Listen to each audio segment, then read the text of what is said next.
We have a millstone of people who are not fulfilling themselves and not performing, and therefore not helping the economy of the region to thrive in the way that it could. But the saddest thing about that, and the worst thing about that, is that they're not getting anything like as much out of their lives as they could do. The world is changing, it's complex, and so are young people's lives. And the people around them, their friends and their family and their communities, are misunderstanding them.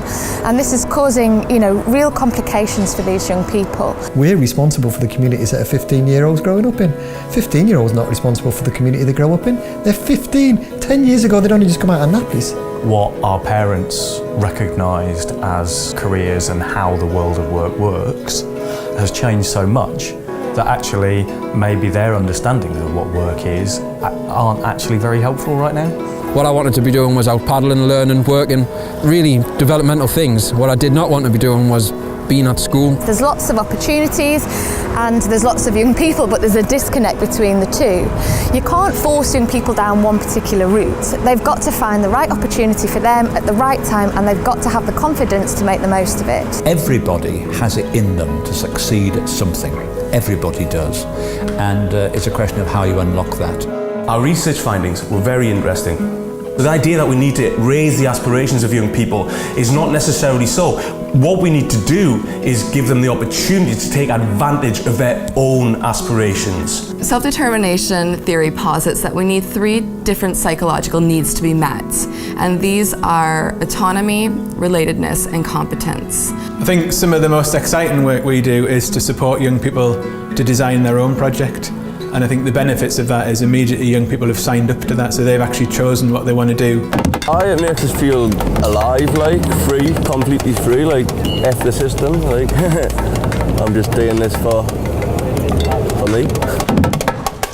When I find something I like, it seems very easy to me just to get on with it, so I've just been able to find the drive to do it. A friend of ours got stabbed, so that just made me realise that there's something I needed to do to inspire and encourage people within the community. I probably get the most satisfaction out of it when they really like it and they're always like, wow, it looks so amazing. If I couldn't do henna, it'd be so hard. I wouldn't really know what to do, because henna is part of my life now. It didn't take a huge smack in the face with an animation glove to make me get into it. I just caught a glimpse of it and it hooked me. And I think that's what passion really is when it feels effortless. The relationship between a young person, and it could be a mentor, teacher, it could be their peers, seems to be extremely important. Working on that first bit of animation, it was Tim's reaction that made me want to continue doing it, because up until then I'd never done anything that anybody actually turned around and said, that's amazing. I think what's really important for young people to actually turn their dreams and thoughts into aspirations and actually get on the path and start achieving and doing things is that other people not only believe that it's maybe possible, but also talk about it as if it's going to happen. I kept learning and learning more and more, and I just got better and better at it. I started getting loads more ideas and making those ideas, trying to make them happen. We give them more and more and more responsibility so that eventually they're just taking the lead of the programme. Because I've got years behind me, I find that slowly the crowd that surrounds me have changed, and they're now working for me and with me, and they're very much interested in what I think, which just happened by itself really over the time. But I think that's been the biggest difference, going from being scared to show people what I'm doing and what I'm thinking to almost being excited about it and inspiring them. And if we can create interventions for young individuals that tick these boxes and give them a space where they can engage with them and facilitate these psychological needs, then this can only be a good thing. There is no magic wand.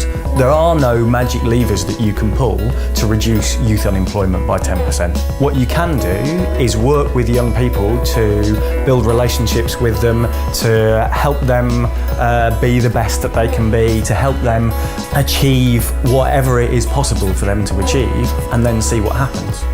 The real work, I've always known, and anybody really does know, it takes a long time to create change and get people to be more confident and more able.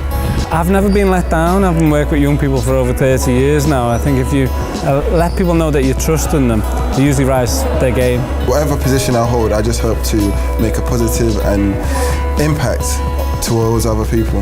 I'm doing something now, I'm becoming a nurse and I'm enjoying it. I want to be a henna artist and have my own legacy, really. I want to be a film director. I was just sat with the family, this is Christmas Day and Tyne Tees and Harry Potter, and Gary's advert comes on in the middle of this film on Christmas Day, and you just think actually someone in a school can get anywhere really, can get as far as they want to get.